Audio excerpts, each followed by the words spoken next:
This is Jukkasjärvi, one of the most isolated villages located up north in Sweden. This is also where the famous ice hotel is located, which is completely rebuilt from scratch every winter.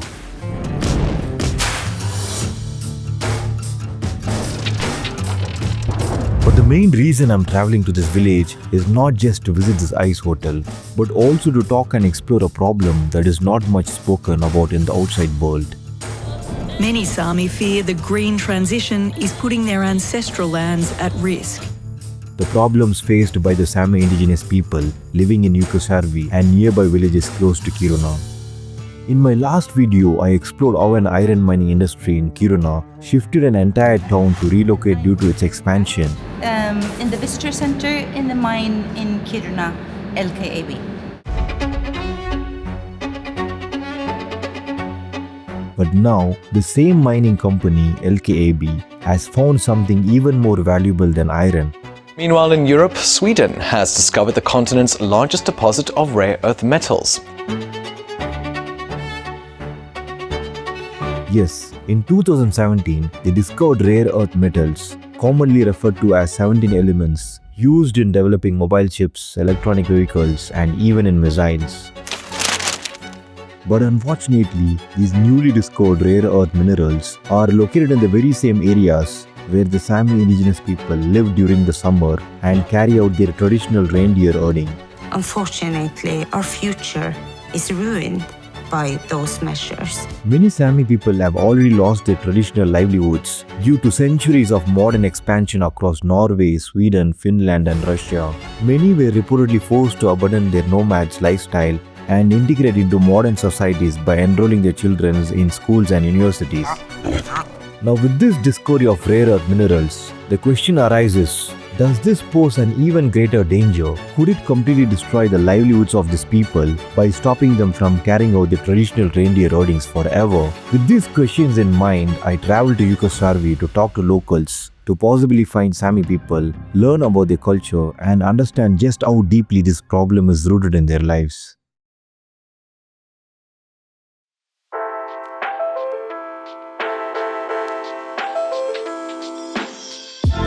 Knowing that I had only 4 hours of daylight, I found the easiest way to get to Jukkasjärvi from Kiruna was a 20-minute drive through the scenic roads.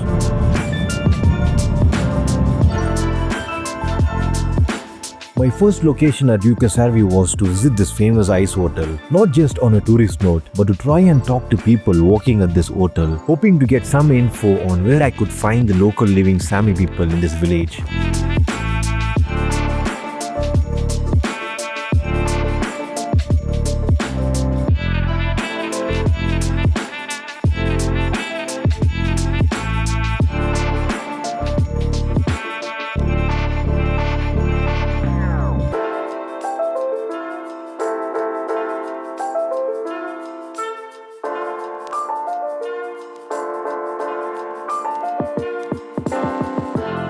After having some conversation with the people working here, I got a rough idea that most people here working are either from other states of Sweden and few from UK and Ireland doing their internship. Knowing the reality and after absorbing this extraordinary art of work with not much time to spare, I stepped out walking through these cold, empty, narrow roads, wondering how to approach locals with a mic and a camera in my hand. Jukkasjärvi is neither large in area nor population, covering a total radius of 17 kilometers with close to 545 inhabitants, mostly mix of Finnish-speaking people, Swedish people, and Sámi-inherited people living within 2 main streets. Keeping this in mind, I decided to walk on the street where a very old church and a Sámi museum were located. This entire stretch from the ice hotel to the church is less than a kilometer.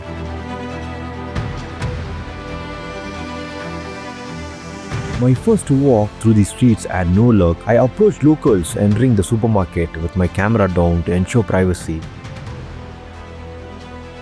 But it didn't work. Most people were not comfortable talking in front of the camera. Without letting my hopes down, I continued my walk towards the church.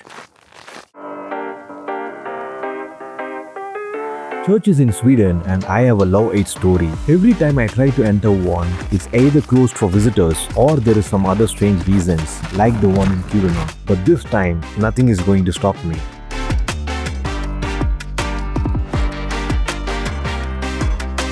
until Jesus Christ, I can't believe it happened again. I was asked to come back later due to the baptism ceremony for a local kid. Nevertheless, right next to the church is a Sámi museum, primarily for tourism with an entry fees of 25 euros. Upon requesting an interview, the woman at the reception gave me a tip to come back after closing time to meet a local Sámi inherited person who was in charge. With this positive note, I started exploring the museum setup of the nomadic lifestyle of the Sámi people for centuries, also with the thoughts running about the purpose of my visit.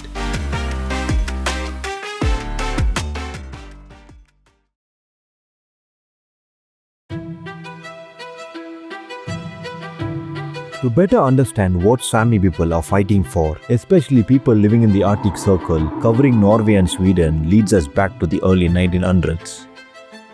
As Sámi people followed their nomadic lifestyle, back in the 1930s, Norway forcibly integrated them into mainstream society, making Norwegian the only language allowed in schools and public life. Sámi children were restricted from speaking their own language, and many were forced to abandon their traditions over time. This systematically reduced the Sámi population in these regions and pushed their culture towards extinction.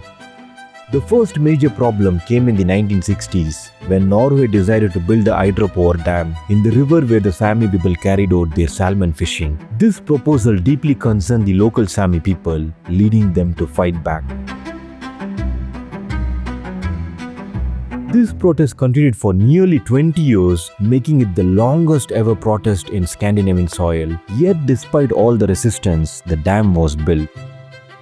This very incident led the Sámi people to establish their own parliament to fight for their rights and ensure their voice were heard in the outside world.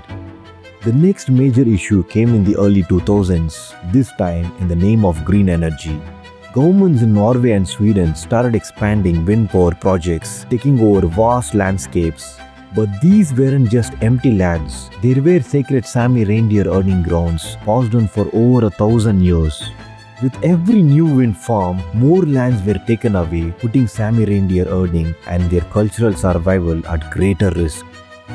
Now with this discovery of rare earth metals, the Sámi people living near Kiruna and Jukkasjärvi will face the same problems. Their land will be taken over, putting reindeer herding in even greater danger. I continued searching for local Sámi people and headed back to church before it closed for the day. As I walked closer, I was in disbelief at the way the statue of Jesus was. It kind of answered my very old question. After spending some time in this beautiful old church, I continued my journey. After walking back and forth several times, trying to find at least one individual from Jukkasjärvi for an interview, I had no luck. It was already getting too dark and cold. Before accepting my fate, I realized that perhaps I was too tired from walking in this cold weather.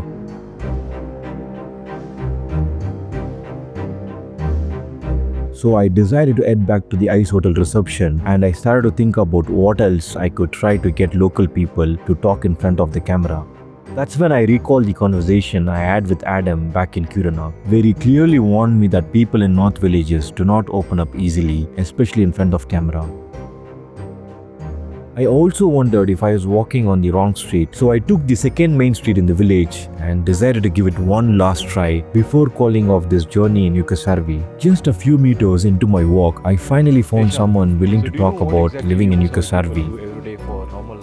I think most people here, they really enjoy the sauna, they really enjoy walking in the mountains. I think coziness is also really important here. Like people like to gather around a fireplace or just gather around in a warm home. He wasn't a local, instead he worked at the ice hotel and was from different part of Sweden. It seemed like the new route is working. Before it got too late, I started walking faster and saw this woman taking a dog for a walk. At first I thought she might not talk if I showed her my camera, but to my surprise, she was fine with me recording. I also heard that her beautiful dog was deaf and partially blind. If the weather is okay, if it's not too cold, we spend time outside, walking and skiing and walk the dogs on the frozen lakes and things like that. Most of us are outdoor people, so we enjoy spending time outdoor, fishing, walking in the woods, picking berries and things like that. Are there locals who do reindeer herding as well during the summertime? I know that now in the winter they gather the reindeers just around Christmas to separate them from each other and see which ones belong to each other. Finally, I had my first interview with someone who was actually born and raised in Jukkasjärvi. With this, I began moving forward. I remembered what the Sámi Museum staff had told me earlier to come back around closing time. I headed straight back to the museum, hoping that the person in charge had returned from the reindeer herding. Unfortunately, he was still not there. And the worst of all, he might only return tomorrow morning. So I went with plan B, asking the staff to share our local experience. During this extreme winter time. What we do here? Oh, we work and sleep and eat and rest during the winter, or do skiing and stuff. Yes. Okay. The lake is completely frozen. You cannot do any fishing during the winter times, right? You can do ice fishing. Yes. Ice fishing. You dig a hole and then you put down your fishing equipment and then you hopefully catch a fish, and then usually char. Arctic char you can get. In summer times we have the midnight sun, so we never really go to sleep. So that's why. And it starts usually from June, middle of June, 21st of June, and then it ends now in like after 2 months. So we do a lot of hiking. If you live here, you do a lot of hiking up in the mountains. With this information gathered, I left the museum and back on the streets. Till this point, did I actually meet any local Sámi people? The short answer is no. I knew the situation could come up, so I kept a backup interview video where I asked the LKAB mining guide about the current situation of the Sámi people caused by the discovery of new rare earth elements. Of course, there are going to be issues about that, and that is also why it is delayed.